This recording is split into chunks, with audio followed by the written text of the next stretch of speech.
legislate a 1,500 peso universal social pension that will truly help uplift the lives and improve the welfare of all Filipino seniors.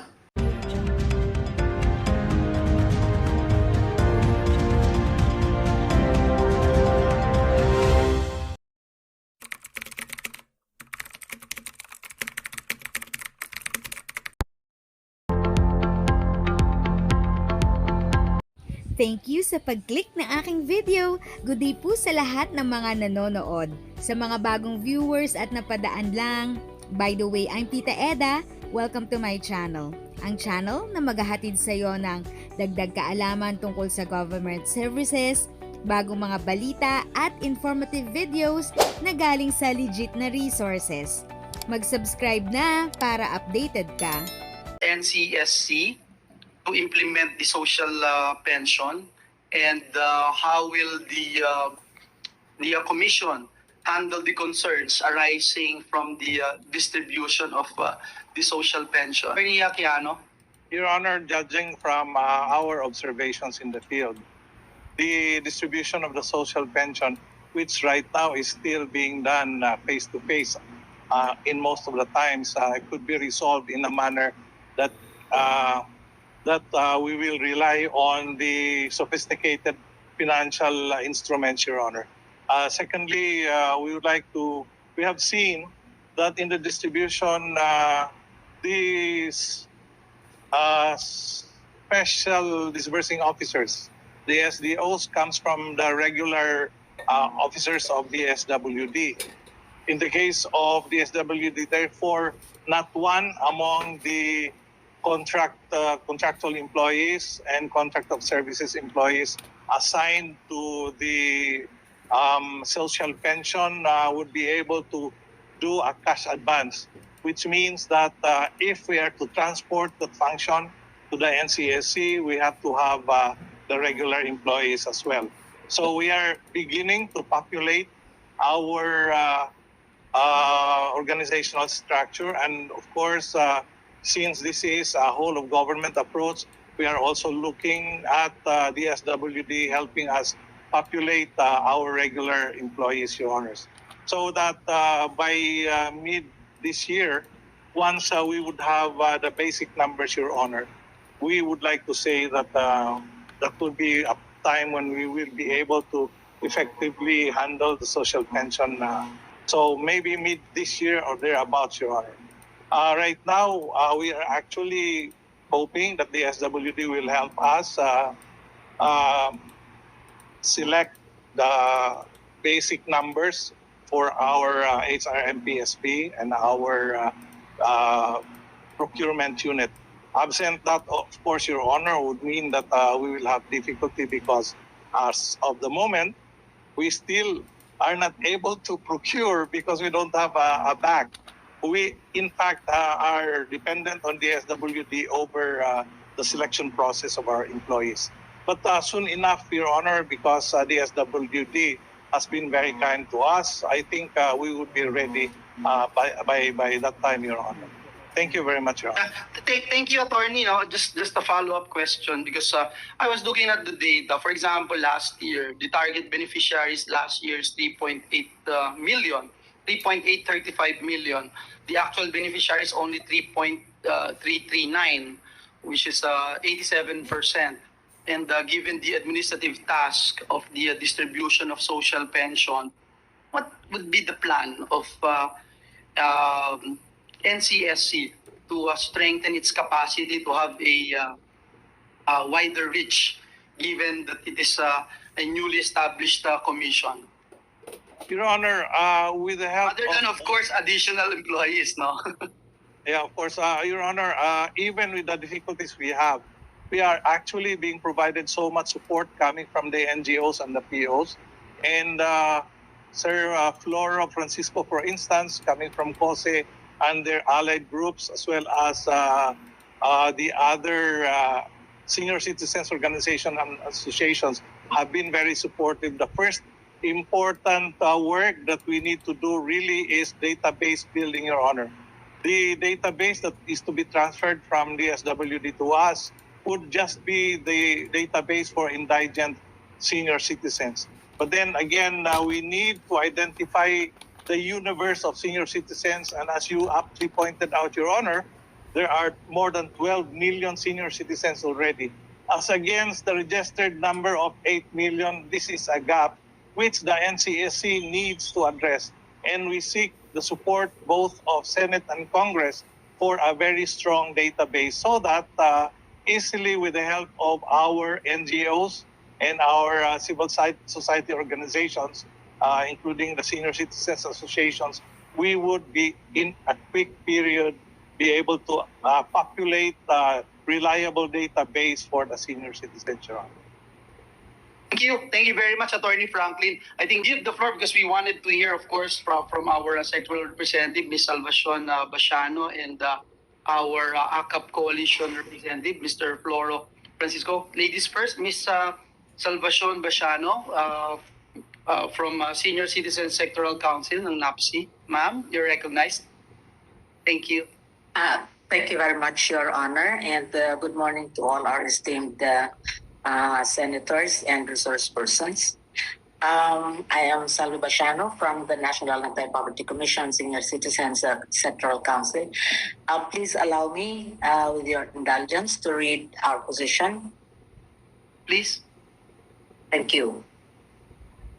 Position paper on the Senate bills number 126, 133, 160, 259, 570, 1267, 2243, and 94, 595. Amending the social pension program for indigent senior citizens as provided in the Republic Act 1994. The National Anti-Poverty Commission Senior Citizens Sectoral Council, while expressly appreciative of the efforts of our honorable senators to help the country's marginalized senior citizens by amending the non-contributory social pension benefit level for indigent seniors as provided in Republic Act 1994, otherwise known as the Expanded Senior Citizens Act of 2010, respectfully manifest our preference, thus pushing for a universal social pension that will benefit all the senior citizens of the country who rightfully are all entitled to government care and assistance. In constant consultation with our constituents spread nationwide, it is our position that the systemic ills encountered throughout the duration of the social pension program implementation from the year 2011 to 2021 cannot be corrected just by increasing the amount of the pension benefits. Evaluations made of the program surfaced glaring problems experienced by senior citizens throughout the country, such as, number one, the inclusion, exclusion, and targeting errors.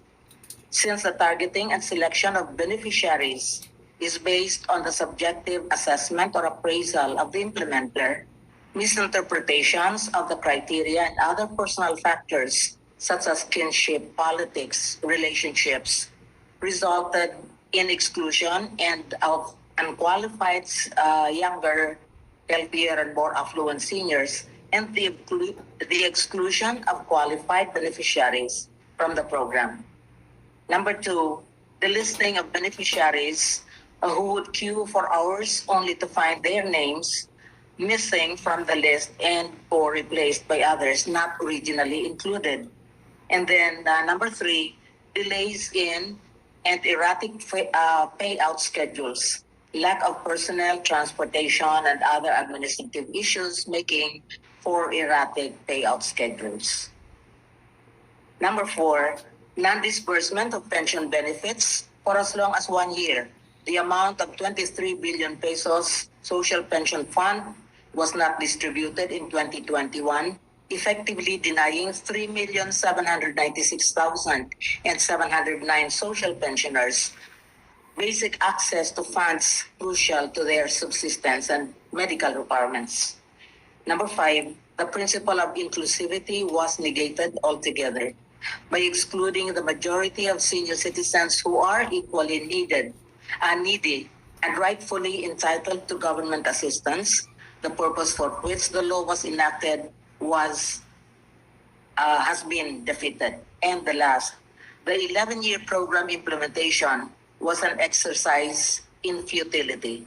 It wasted so much government resources to program leakages and corruption. Whatever good the beneficiaries got from the program was very minimal and did not make any significant change on their lives, much less to the sector and the community. Therefore, instead of just increasing the pension benefit from 500 pesos to 1,000 pesos per month for the same small segment of the senior citizens population, and actually just replicating the same flaws in its implementation, we respectfully urge your honors to legislate a 1,500 peso universal social pension that will truly help uplift the lives and improve the welfare of all Filipino seniors. The rationale of which are as follows. Universal social pension programs have no targeting errors, as every person 60 years old and above are deemed qualified. It is rights-based, and everyone gets to enjoy what the government offers to the constituents, whatever their status may be.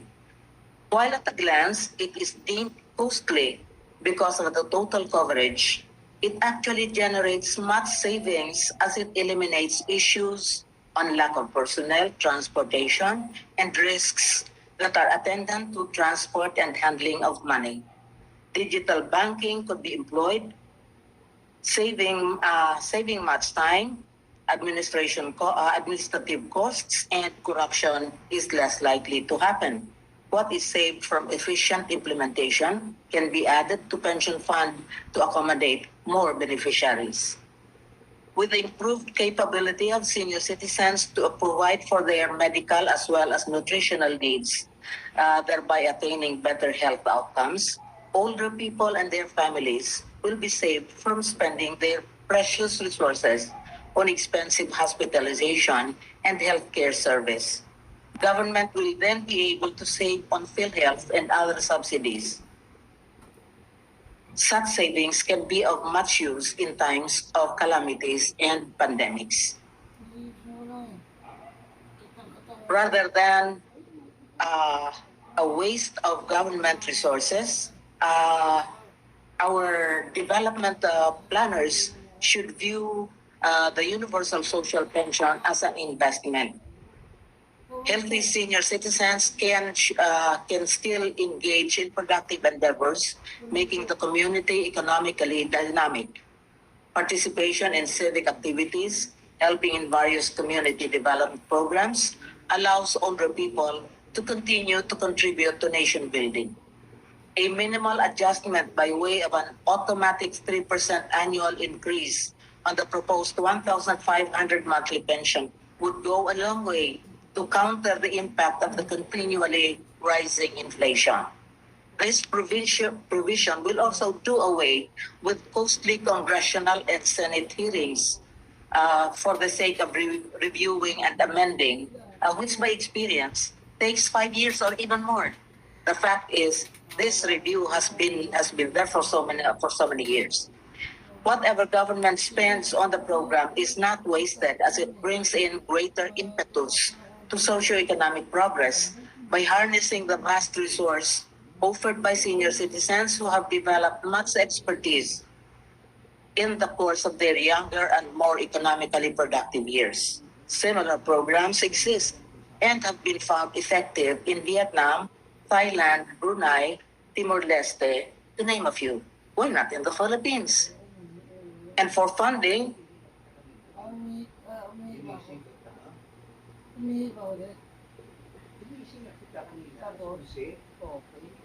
the proposed 1,500 pesos monthly benefits for the estimated 10 million Filipino senior citizens will cost roughly 180 billion pesos annually. The amount is large, yes, but affordable, and therefore the program is feasible. The following are suggested funding sources in addition to what you have in mind. Number one, the Social Pension Fund approved by the GAA for 2022. This can serve as to jumpstart the universal social pension. The fund allocated for the present social pension program is 25 billion, so it's a good start. Number two, the SWD savings from unutilized and undistributed social pension indigents for 2019.